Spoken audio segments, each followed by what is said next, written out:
안녕하십니까, 표더블입니다. 저희가 오늘 가져온 내용은 bankruptcy filing, 즉 미국 은행들이 가지고 있는 대출 채권의 이제 부도 숫자라고 보시면 되겠습니다. 일단 이제 노란 색깔로 이루어진 것은 이제 2분기부터 4분기, 즉 1년 중에서 첫 번째 분기를 제외한 숫자고요. 이게 이제 첫 번째 숫자가 되겠습니다. 2010년부터 저희가 데이터를 봤으니까 약 이제 리만 사태가 터지고 나서 이제 2009년, 10년 정도의 움직임하고 지금 현재 움직임하고 이제 비교를 해볼 수 있는 그런 숫자가 되겠습니다. 일반적으로 봤을 때 작년까지만 하더라도 1분기에 82개 정도였고요. 지금 이제 183개, 즉 한 2배 이상 이제 아무래도 디폴트, 부도가 일어난 셈인데요. 그러다 보니까 아무래도 시장에서 조금 이런 것들에 대한 경계감이 생기고 있는 것 같습니다.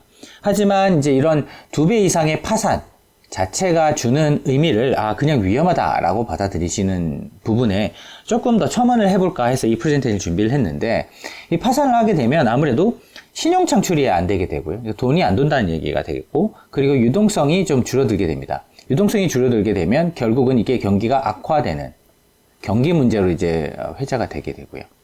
그럼 이제 경기가 나빠지는데, 문제는 그러면 경기가 나빠지게 되면 돈을 빌리거나 돈을 안 갚는 이런 이제 숫자가 늘어나게 되니까 아무래도 부도로 이어지게 됩니다. 이게 디폴트라고 저희가 표현을 주로 많이 하는데, 이 부도는 사실 이제 국가는 크게 일어나지 않고요. 이제 회사가 주로 일어납니다.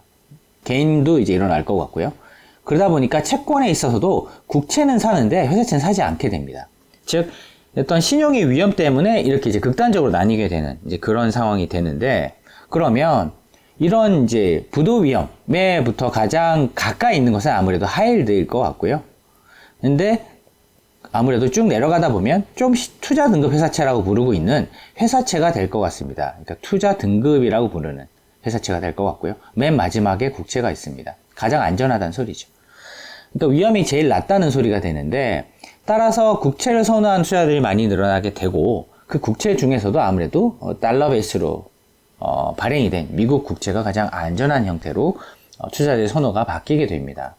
그럼 이런 일련의 움직임을 봤을 때 지금 이제 1분기에만 벌써 180개 넘는 이제 bankruptcy 파일링이 발생을 했으니까 한번 대충 한 4 정도 곱하게 되면 이제 연간으로 될 텐데요. 그 정도 수치가 되게 되면 이제 보면 이제 코로나 때 숫자와 사실 비슷해집니다. 오히려 조금 더 많을 수도 있을 것 같고요. 그때보다 지금 1분기의 숫자가 더 많기 때문에. 그래서 이게 금융 리스크하고 이제 오히려 더 관계가 높아서 그런 타격이 크겠구나. 그러니까 실물 타격, 처음에 코로나는 실물 타격부터 시작해서 금융 쪽으로 이제 전이되는 걸 막기 위해서 양적 완화를 공격적으로 실행했던 건데, 이번에는 이제 금융에서 발생을 했기 때문에 아무래도 사람들이 크게 위험하다고 생각하지는 않는 것 같습니다. 왜냐하면 연준이 뭐 해주겠지 라는 이제 기대감이 이제 기저에 깔려 있기 때문인데요. 그런데 문제는 이제 리만 사태 때도 사실은 그 위험의 어떤 측정 자체가 상당히 이제 편차가 컸었습니다. 그러다 보니까 대응을 하고도 조금 이제 불확실성이 크게 남아있는 그런 모습을 보였는데요. 최근에 이제 그때에 비해서 보게 되면 크게 높지는 않습니다. 그러니까 평소 이제 150, 160, 그러니까 100 전후의 어떤 움직임보다는 확실히 이제 200 가까이 되는 움직임이다 보니까 그때보다는 위험하다. 하지만 이때보다는 좀 덜 위험하지 않냐. 즉 극단적인 금융위기가 아니라 마일드한 리세션이 올 수 있겠다라는 표현을 많이 쓰는 것도 아무래도 이러한 데이터들에서 발견되는 특징인 것 같습니다. 따라서 이런 채권 투자에 있어서도 결국은 이런 이제 경기의 어떤 움직임에 영향을 줌에 따라서 채권 투자에 확실한 이제 임팩트가 생기게 되고, 그 채권 투자에 있어서도 극단적으로 이게 회사채를 살 것이냐, 국채를 살 것이냐의 입장에 있어서도 금리가 낮지만 이제 국채를 사는 이제 그런 움직임이 향후에 이제 조금 더 짙어질 수밖에 없는 국면이다라는 것을 여기서 확인할 수 있게 되고요.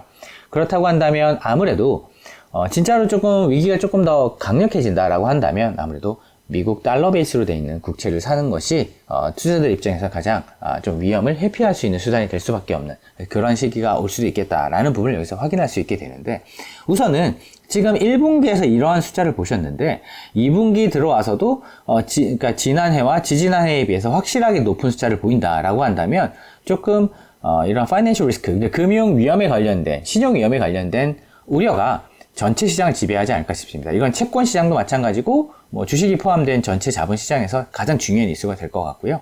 향후에 이런 부분에 데이터의 어떤 움직임 그리고 방향, 질적인 부분 이런 것들이 또 업데이트 되게 된다고 한다면 저희가 그 부분들을 또 따로 분석을 해서 공유 드리도록 하겠습니다. 감사합니다.